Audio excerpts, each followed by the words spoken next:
Hello everybody and a very warm welcome back to the latest episode of Hidden Jewels of Soul and Disco. I do hope you're doing absolutely fantastic. In this week's episode we are featuring the fabulous, the fantastic Tommie Young.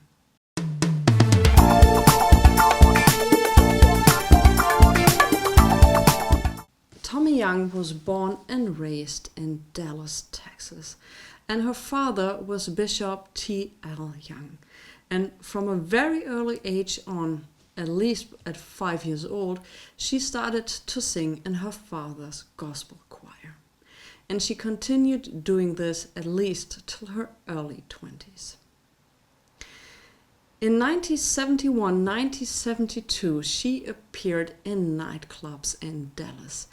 And after one of those gigs, a young man approached her and introduced himself. And he said, "Well, my name is Bobby Patterson, and I would love to sign you for my record label." Bobby Patterson is a legend in his own time, and I will feature him in later episodes of Hidden Jewels of Soul and Disco. Tommie signed with Soul Power, which was Bobby's label, but was a sub-label of Jewel Records. And in 1972 they started to work. And her first single release on Soul Power was Everybody's Got a Little Devil in Their Soul.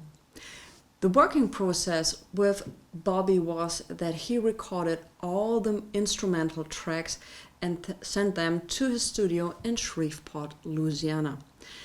So that was his main studio up there. So Tommie traveled always from Dallas to Shreveport and laid her vocal parts on the tracks.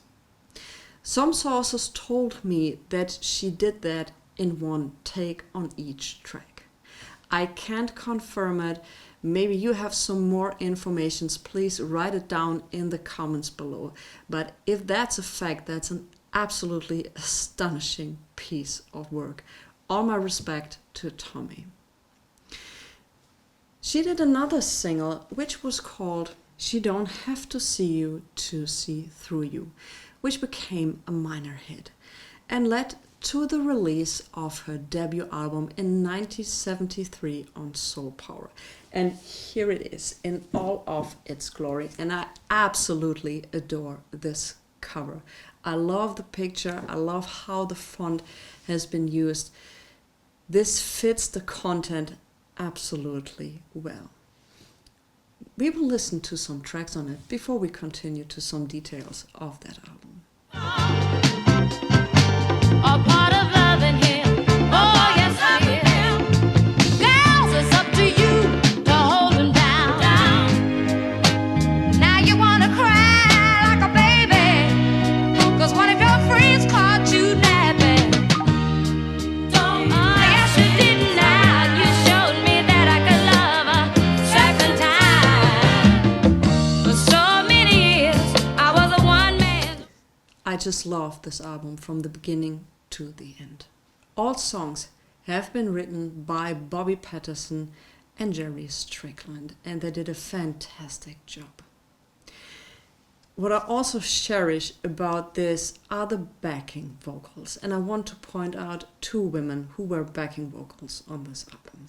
First of all, we have the absolutely fantastic Dorothy Moore, who had a major hit in the late 70s with her cover version of Misty.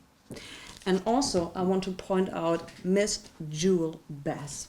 She did a couple of singles for the Moloko label. She never did an album, but if you want to have a great overview over her work, I can highly recommend the Soul for Real release, Jewel Bass In and Out of Love. Fantastic piece of work. For me, also, this makes this album absolutely special. Unfortunately, it didn't become a major hit, but it still did some buzz. It created some kind of interest. The thing is, if you are a small record label, and we've had these many times before, your budget for marketing and promotion is not the best. And you're running in competition with all the major labels. Also, I don't know if this is true, but Tommie wasn't the kind of person who said, I would love to do a promotion tour, I would love to do this and that. So maybe if this fact is true, which I don't know for sure, that led to the thing that the kind of promotion work stuck a little bit. In 1975, she released her last single for Soul Power, and it was called Get Out of My Life. And she returned back to Dallas to continue singing in gospel choirs. In 1978, her music was used in a film which touched me deeply, and it was called A Woman Called Moses. And it's the life of Harriet Tubman, and you can watch at least some snippets on YouTube. It's a very touching movie, and also contributing on the soundtrack were people like Van McCoy. I would highly suggest that you check out that soundtrack. In 1983, P. Wine did a reissue of this album and including additional unreleased tracks. She also appeared on the Diana Shore show. Well, she was singing backing vocals with the great Doug Severson on his album Night Journey. She continued to release gospel albums, a few in the late 80s, and also she is appearing and she's still with us with her gospel music. And I really, really appreciate that fact that she found her most enjoyment in doing gospel music. If you want to have this record, and you know what's coming now if you have seen some more episodes, if you want to have an original copy of this one, you have to consider around $100 to $150. Of course, depending on the condition. On the plus side, there are many reissues out there. They're available and they're affordable. If you liked that episode, check out the playlist that's coming up here, and I'll catch you on the next one.